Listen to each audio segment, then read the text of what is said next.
How Epstein built power, friends, and influence.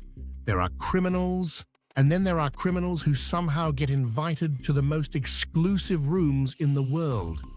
Jeffrey Epstein wasn't just rich. He was connected. Politicians, billionaires, celebrities, professors, royals. And the question is, how does someone like that build power? How did Epstein win friends and influence people? Today, we're breaking down the playbook step by step. This video focuses on patterns of influence and information that has been widely reported in public records and major journalism. It's not meant to accuse anyone beyond what is already publicly documented. The first step, reinvent yourself. Epstein didn't start out powerful. He was born in Brooklyn in 1953, and early on, he worked in education, including teaching at an elite private school. But the most important thing Epstein learned wasn't math or science. It was status. At elite schools, you quickly learn that success isn't always about being the smartest person in the room. Sometimes it's about knowing the right people. And Epstein understood something early. If you can get close to wealth, you can borrow its credibility. Second step, the mystery money strategy. One of the strangest parts of Epstein's story is this. For years, people argued about where his money actually came from. And here's the key. That mystery helped him. Because when people can't explain your wealth, they assume it must be enormous. Epstein cultivated an image of being a financial genius, a man with private clients, a man who worked quietly, a man who handled money for people too important to talk about. And in elite circles, secrecy is a currency. The more mysterious you seem, the more powerful you appear. Third step, the real product. Access. Epstein didn't just collect money, he collected people. And he wasn't building a normal friend group. He was building a network. A network where each person believed Epstein could help them. A billionaire thinks Epstein can introduce them to royalty. A politician thinks Epstein can introduce them to donors.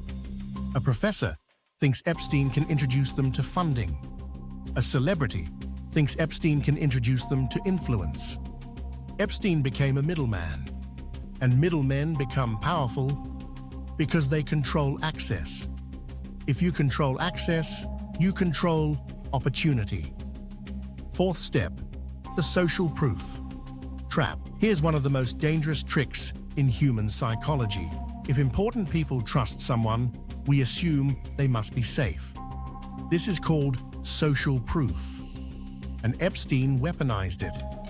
If he could get photographed with one powerful person, that photo became a tool.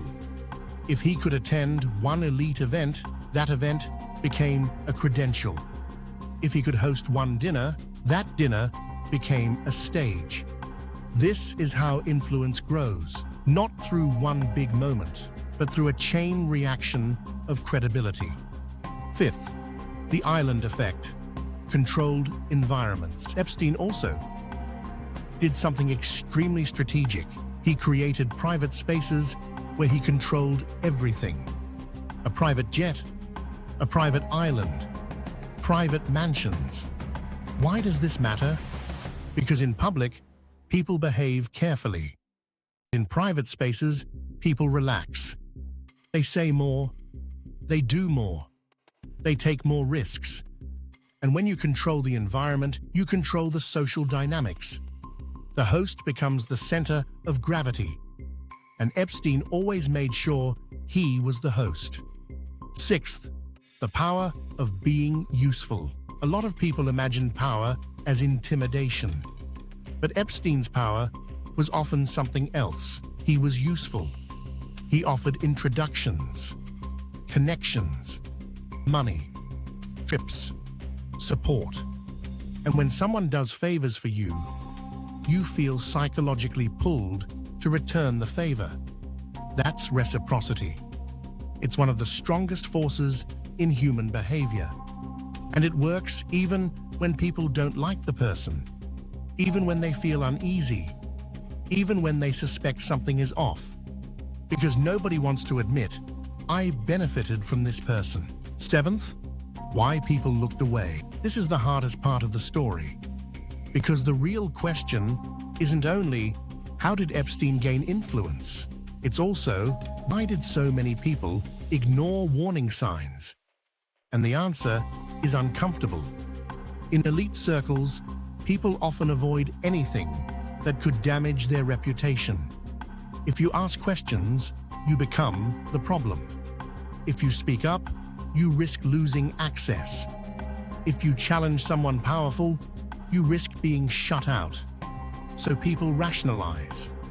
They tell themselves, it's probably nothing. Someone else will handle it. I don't know the full story. And silence becomes protection. Not for the victims, but for the system. Eighth and last, the real lesson. The Epstein story is shocking, but it's also a warning.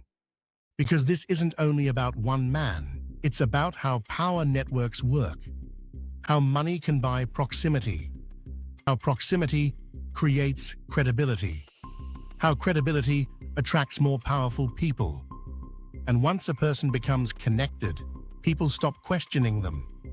So the real lesson is this: power doesn't always look like a throne. Sometimes it looks like a handshake, a dinner invitation, a private jet. And the most dangerous people aren't always the loudest.